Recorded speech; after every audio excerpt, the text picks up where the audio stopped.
This is a review of exit slip 4.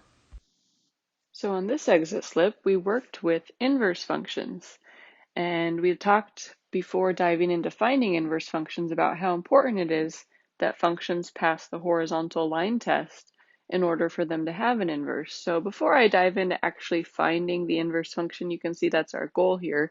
Let's talk just a little bit about what you probably noticed, which is a domain restriction. It doesn't change the process we work through to find the inverse, but it's there to protect us against failing the horizontal line test. So a brief discussion about that, just so you have full understanding of why it's there. If I think about the graph of this function without that restriction, this is a parabola, and if I use my knowledge of base graphs, basically it's the graph of your typical y equals x squared, but it's been shifted left by 1 and down by 3. So going back to our understanding, we know this plus 1 shifts the graph left by 1 unit, and then this minus 3 shifts the graph down by 3 units. So if I were to place the new vertex, instead of being at 0, 0, we're going to go left by 1, down by 3. That is now the vertex of my parabola.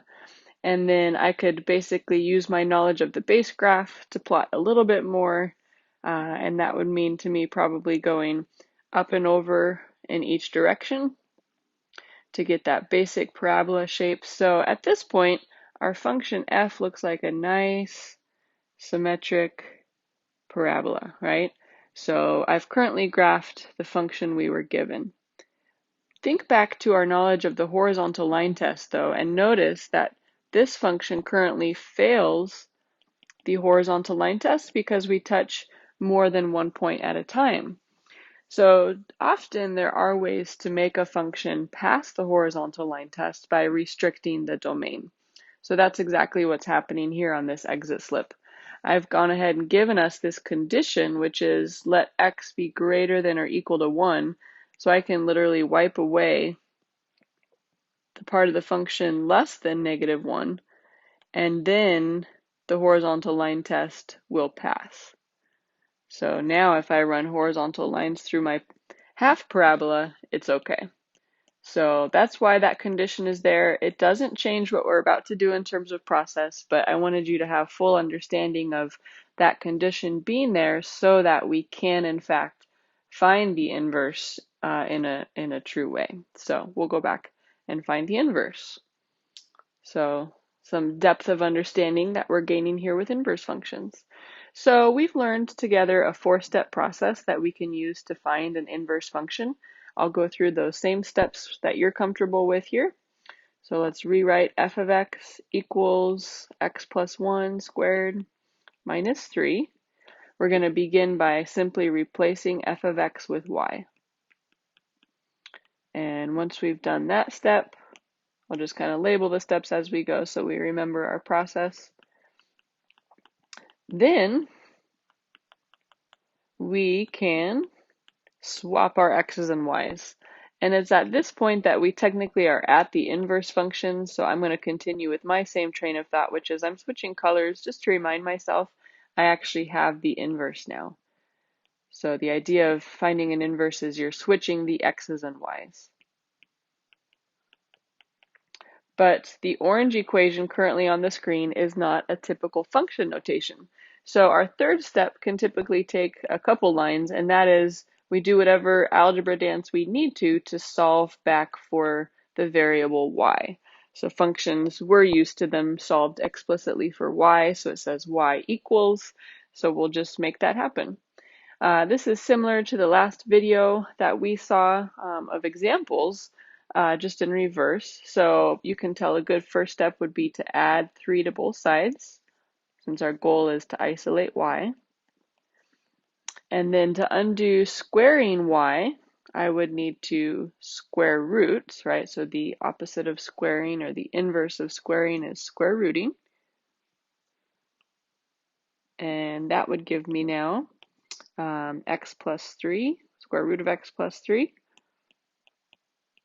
is equal to just y plus 1. And here's where something interesting again related to the domain happens. Technically speaking, when I square root something, I get back a plus or a minus. Okay, so I'll go ahead and leave that there for just a moment.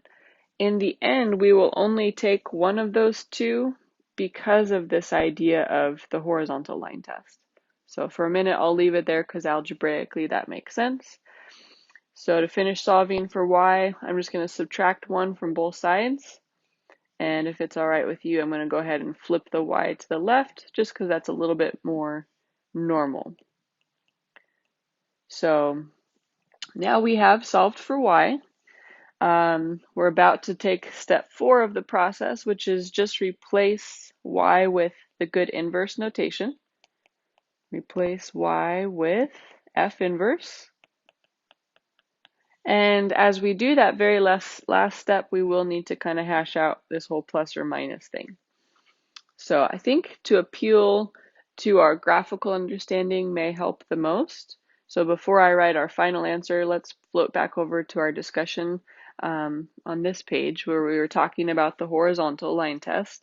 So we had kind of navigated through why the restriction of x being greater than or equal to 1, negative 1 was there. Let me clean up my graph a little bit. I'm just going to create a fresh graph since I had scribbled quite a bit on that.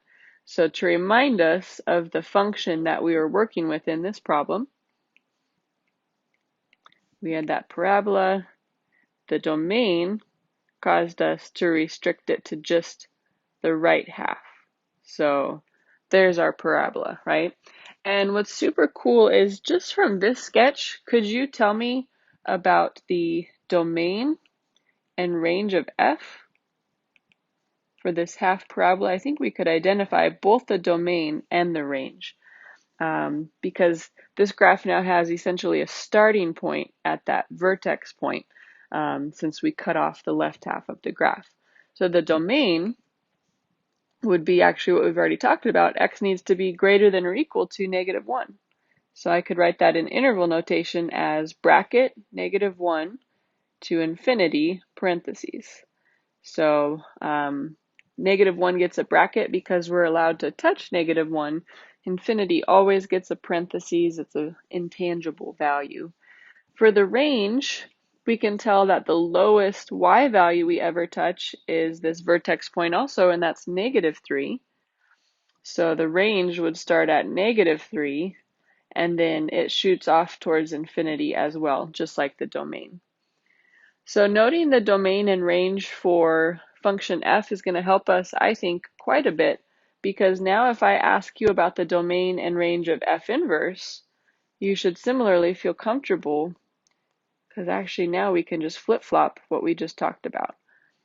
So the domain of f becomes the range for f inverse. So that means the range of f inverse must be negative 1 to infinity, because I'm just swapping the domain of f for the range of f inverse. And then the range of f becomes the domain of f inverse. We've talked about this a couple times. This is where, again, your x's and y's are switching. So negative 3 to infinity. Okay, so there are the domain and range for the inverse functions. And that is part of the exit slip. That's parts B and C. So we may have gotten a little bit of ahead of ourselves, but just so you know, we did answer those questions now.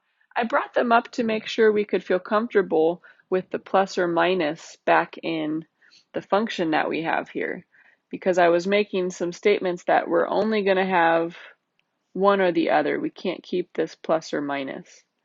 So it turns out that we want to keep the plus so that we abide by the domain and range that we just stated on the next page. And what I'm going to do is pause, run graph in Desmos, and then I'll come right back to make that point a bit more clear.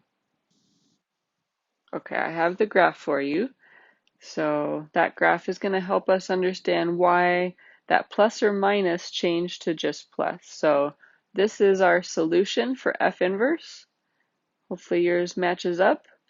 And then just peeking at the graph, what I've done is in orange, I've shown the correct answer, the answer that we kept. And in purple, I showed the minus radical, right? So we had talked about this idea of the plus or minus because of algebra. So we can see one of these two graphs on the right corresponds to the domain and range that we talked about. So on the next screen, we had said the domain of the inverse should be from -3 to infinity. Okay, well, both the orange and the purple graphs satisfy that. But the range of the inverse should be from -1 to infinity. So only this orange curve starts at -1 as a y value and grows towards positive infinity. The purple curve would have had a range of -infinity up till -1, which is different. So that helps hopefully clarify why we have to be careful with finding inverse functions. But that 4-step process, I believe, is getting more and more comfortable. And then there are just these smaller intricacies that we'll keep talking through to gain some understanding.